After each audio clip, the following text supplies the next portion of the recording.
Bharatiya Janata party को जब हमने ऑबलाइज नहीं किया तो भारतीय जनता पार्टी जो इस देश की महाभ्रष्ट पार्टी है, जो चुनाव के ऊपर देश में सबसे ज्यादा काला धन इस्तेमाल करती है, जो बड़े पैमाने पर वोटर को खरीदने का काम करती है, कांग्रेस को पछाड़ चुकी है।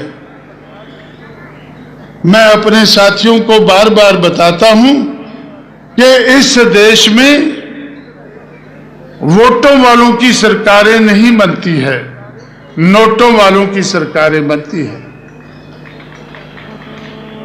जहां नोटों वालों की सरकारें बनती है वहां डेमोक्रेसी नहीं कही जा सकती है। इस देश में डेमोक्रेसी नहीं है। इस देश में सबसे ज्यादा नोटों का इस्तेमाल भारतीय जनता पार्टी करती है। हमारे 12 एमएलए को खरीद कर कांग्रेस के तो 22 उन्होंने खरीदे, कोई बात नहीं, 33 में से 22 चले गए, विभाजन हो गया, 1/3 से विभाजन हो जाता है। लेकिन हमारे अगर 1/3 उनको खरीदने थे तो 23 चाहिए थे, 23 तो वो खरीद नहीं पाए। क्यों नहीं खरीद पाए? क्योंकि 23 बिकने को तैयार नहीं थे। खरीदने वाला तो तैयार था, नोटों की कोई कमी नहीं थी, लेकिन 23 उनको नहीं मिल पाए तो 12 को उन्होंने खरीद कर अपनी सरकार बनाई, चलाई। और जिस तरह से सरकार बनाई, चलाई और उसके बाद सुप्रीम कोर्ट तक वो बात कही और सुप्रीम कोर्ट ने भी ऐलान कर दिया कि जो justice delayed is justice denied, ये बात सही नहीं है। जस्टिस को डिले किया जा सकता है। डिले करने के लिए उन्होंने कहा कि इसके ऊपर सोच विचार करना होगा और उसके लिए कॉन्स्टिट्यूशनल बेंच सुप्रीम कोर्ट बनाएगी। कब बनाएगी, कहां बनाएगी, कैसे बनाएगी, अभी तक तय नहीं हुआ है। अब कहते हैं सुप्रीम कोर्ट के ऊपर कोई दूसरी कोर्ट नहीं है, लेकिन मैं नहीं मानता हूं। मैं समझता हूं कि लोकशाही में, हालांकि सही लोकशाही नहीं है इस देश में, लेकिन फिर भी जो लोगों की कचहरी है वो इस देश में सबसे बड़ी कचहरी है। तो मैंने बीजेपी को चुनौती दी, मैंने भारतीय जनता पार्टी को चुनौती दी, अटल बिहारी आडवाणी को चुनौती दी कि हम लोगों की कचहरी में आपको देखेंगे।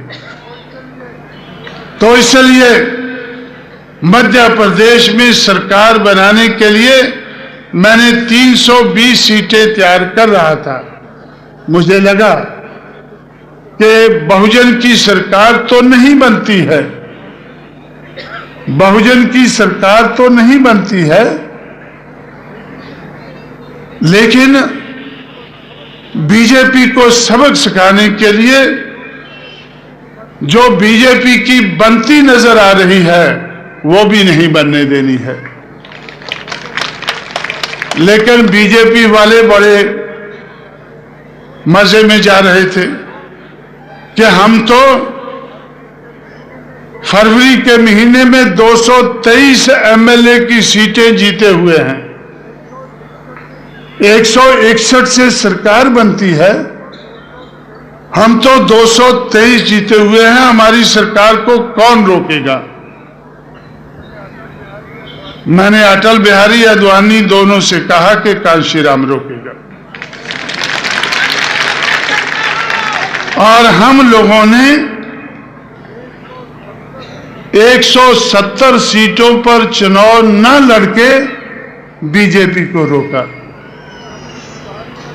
हमें इस बात का तजुर्बा है कि हम चुनाव लड़के कांग्रेस को सजा दे सकते हैं, चुनाव न लड़के बीजेपी को सजा दे सकते हैं। 170 सीटों पर चुनाव न लड़के मैंने अपने साथियों से अपील किया कि जिन सीटों पर हाथी नहीं घूम रहा है, जिन सीटों पर हाथी नहीं घूम रहा है, वहां बीजेपी को हराने वालों को वोट दें।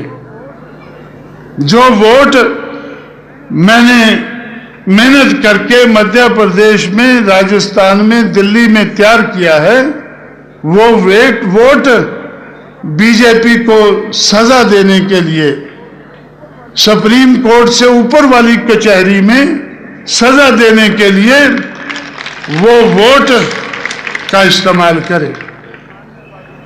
मुझे मानने वाले लोगों ने मेरी बात को माना और तीनों सूबों में भारतीय जनता पार्टी को तीनों कोने चित किया। 4 कोने कहते हैं, लेकिन चुनाव 3 में हमने उनको चित किया।